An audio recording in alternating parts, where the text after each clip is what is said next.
Episode 12 of Romance in the House starts this finale where we left off, with Moojin bundling Mirai inside and the pair regrouping in her apartment. It's probably just as well, to be honest, to avoid everything properly kicking off with Taepyeong and his father. The next morning, Aeon is happy to know that Moojin is being stern with their son. She hopes that he will see reason and understand why he's being that way. Speaking of stern though, Mirai overhears a couple of her colleagues bad-mouthing her at work, and she immediately lets rip when she catches them.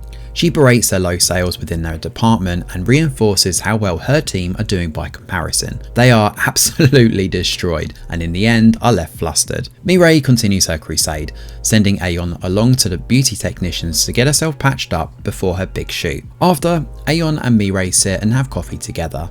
Aeon is certainly taken aback by her daughter's newfound enthusiasm to actually wanting to do things for herself, rather than just helping out the family the whole time. She also points out that she's okay with Moojin moving in and has made peace with it. Mirai just wants her mum to make a decision that's right for her. Meanwhile, Moojin shows up at the Taekwondo studio. Taepyeong apologises, but the latter shrugs it off. He knows that this is just how dads get sometimes and understands why Chi-Yo reacted the way that he did the night before. Taepyeong points out that his dad just wants him to settle down, and Moojin is quick to retort that he must have been very patient with him for all those years. In fact, Chi-Yo is surprised when Taepyeong decides they should just head out and have a few drinks together. This is not really something that they've ever done, and while talking, Taepyeong admits that it felt weird to hear Chi-Yo bragging about his son's achievements. He's decided that when he finishes this internship, he'd like to go back to his old job. Chi-Yo smiles and agrees, given it was a promise they made to each other earlier in the season. They also have a drink and a laugh together in a touching moment that reinforces that both of them are embracing their roles as father and son. Back home, Moojin speaks to his son, but Hyunjae is not receptive. Moojin is pretty brutal, telling his son he doesn't understand that he's being hard like this for his own good. Hyunjae leaves the apartment and when he does, Moojin is forced to try and reconcile with his son. Hyunjae finally speaks up to the whole family that night, pointing out that he's serious about this business proposal. He knows none of them have ever believed in him and he's always been the odd one out here. He was bullied all the way through elementary school and nobody ever thought to ask if he was okay. And everybody is making these big life decisions without him around, which hasn't settled well with him at all. Alone, Aeon and Hyunjae talk plainly. We've known for a while that Hyunjae has been the odd one out in this series, used as comedy relief but without much characterization, so it's a nice moment in truth to finally let this guy shine. Aeon apologises for having no idea about any of this and promises to be more receptive this time. Having ironed out the worst of the problems, the whole family talk about the situation and agree to hear Hyunjae out now. In order to communicate better, the family agree to have dinner and meet once a month for a gathering. The next day, Aeon invites Moojin out for a trip with her. It's just time on their own without the kids. Aeon opens up over a glass of wine that night, pointing out how the house is big without the kids around. They discuss their living arrangements and are finally on the same page about what they both want. Meanwhile, Mirai organises a big holiday with Taepyeong. Given her organising brain, she ends up writing down a ton of things to do non-stop on a pretty packed timetable. Taepyeong is concerned that she'll get a nosebleed and that they need to slow down.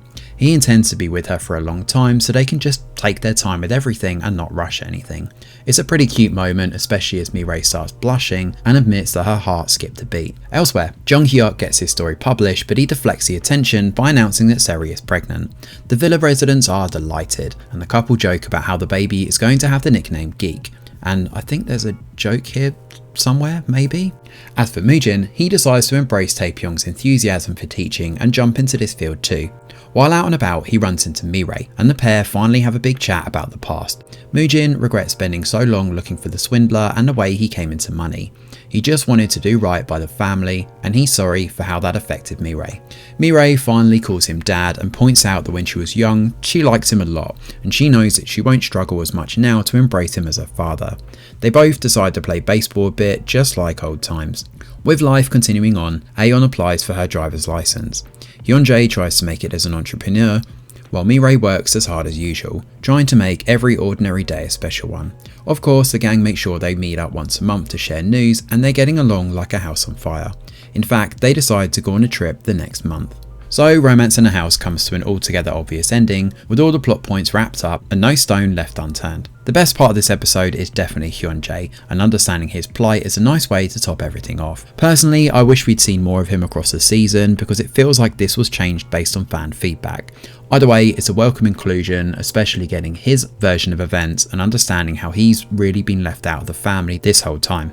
Similarly, seeing everything wrapped up the way it has been, with the family dinner being a regular mainstay and better communication between the quartet, is a reminder of how important communication is in a relationship, especially that for family or with friends or lovers. There's a nice ebb and flow to this episode as we systematically wrap everything up, all building toward that moment between Mirai and Moojin that's been teased since episode 1, and it's good we finally get it here. However, this drama has certainly been far from perfect. The middle set of episodes have absolutely dragged this one out, especially because the main conflict and the mystery involving Moojin was pretty underwhelming given the amount of build up we had for it. This should have been maybe 10 or even 8 episodes tops, as a bloated runtime has done this K-drama absolutely no favours. Either way, Romance in a House wraps up with a decent ending, but the ride there has certainly been pretty bloated. But of course, do let us know your thoughts, whether you agree or disagree regarding this K-drama, in the comments below. Thanks for watching. Smash a like or subscribe to the channel, your support is very much appreciated. I'm Greg Wheeler, and from all of us over here at The Review Geek, we'll see you on the next video.